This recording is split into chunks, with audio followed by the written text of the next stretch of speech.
Hello booktube, hello book friends, welcome back to my channel and another video. Something a bit different today.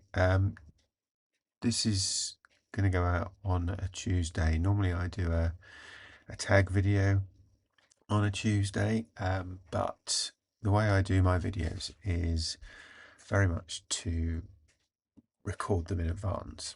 So the video you would see on a Tuesday, for example, probably would have been recorded at the end of the sort of previous week sometime. Last week, as I mentioned in my weekly wrap up, was a bit all over the place and not much video recording happened. The only video I recorded last week was my weekly wrap up, and that's the only video that's kind of done. It's always done like the day before it goes out, so it's quite last minute, because it's what I've been reading that week. So what I thought I'd do today, in that video I mentioned a book that came in the post about Gilbert White, and Gilbert White was a parson in the parish of Selborne, and also a naturalist, and wrote over many years a series of letters to friends about the parish of Selborne, and the nature and so on therein, and is often published as a collection, the Natural History of Selborne by Gilbert White. And I thought what I would just do is read the very first letter, because that gives you some idea about where Selborne is, and some context. So, letter number 1 to Thomas Pennant, Esquire. The parish of Selborne lies in the extreme eastern corner of the county of Hampshire, bordering on the county of Sussex and not far from the county of Surrey.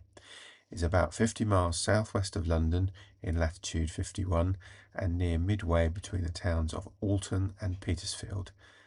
Being very large and extensive, it abuts on 12 parishes, 2 of which are in Sussex, Trotton and Rogate. If you begin from the south and proceed westwards, the adjacent parishes are Emshot, Newton Valence, Farringdon, Hartley Mauldit, Great Wardleham, Kingsley, Headley, Bramshot, Trotton, Rogate, Lissey and Gretham. The soils of this district are almost as various and diversified as the views and aspects. The high part of the southwest consists of vast hill of chalk rising 300 feet above the village, and is divided into a sheep down, the high wood, and a long hanging wood called the Hanger. The covert of this eminence is altogether beech, the most lovely of all forest trees, whether we consider its smooth rind or bark, its glossy foliage, or graceful pendulous boughs. The down or sheep walk is a pleasing park-like spot of about 1 mile by half that space, jutting out on the verge of the hill country, where it begins to break down into the plains and commanding a very engaging view, being an assemblage of hill, dale, woodlands, heath and water.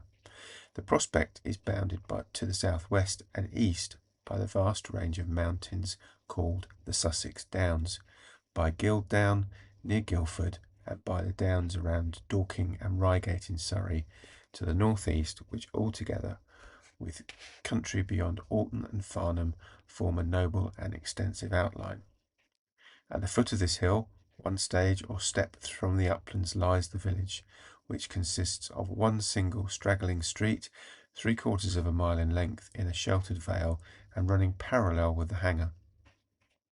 The houses are divided from the hill by a vein of stiff clay, good wheatland, yet stand on a rock of white stone, little in appearance, removed from chalk, but seems so far from being calcareous that it endures extreme heat. Yet that the freestone still preserves somewhat that is analogous to chalk is plain from the beaches which descend as low as those rocks extend, but no further, and thrive as well on them where the ground is steep as on the chalks. The cartway of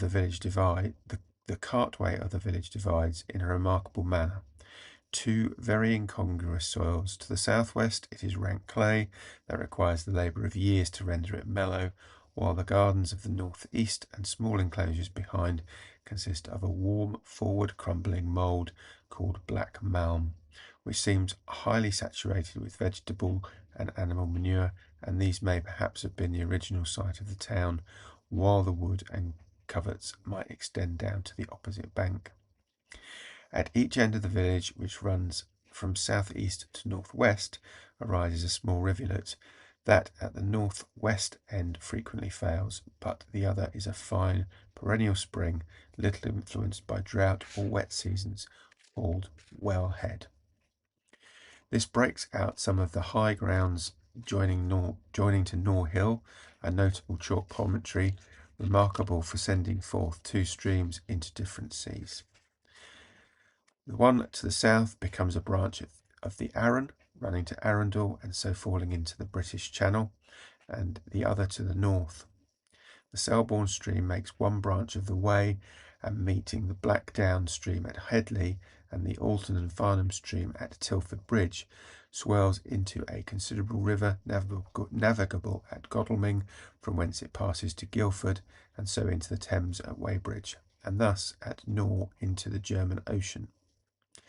Our wells at an average run to about 63 feet, and when sunk to that depth seldom fail, but produce a fine, limpid water, soft to the taste, and much commended by those who drink the pure element, but which does not lather well with soap.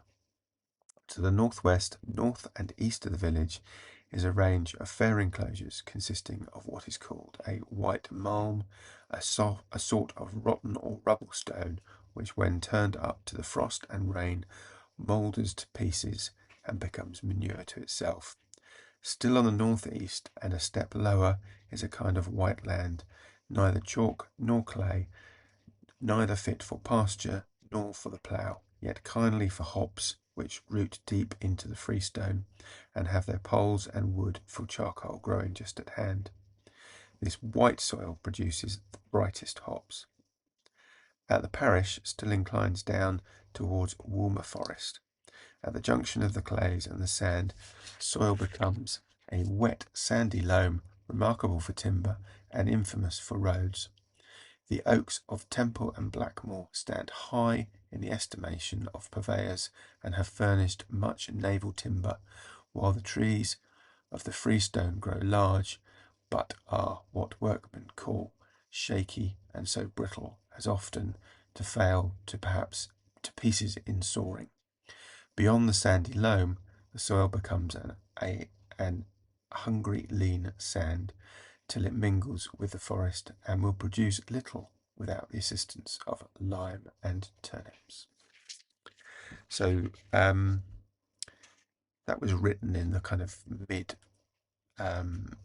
1700s, and as you can see, the German Ocean and the British Channel rather.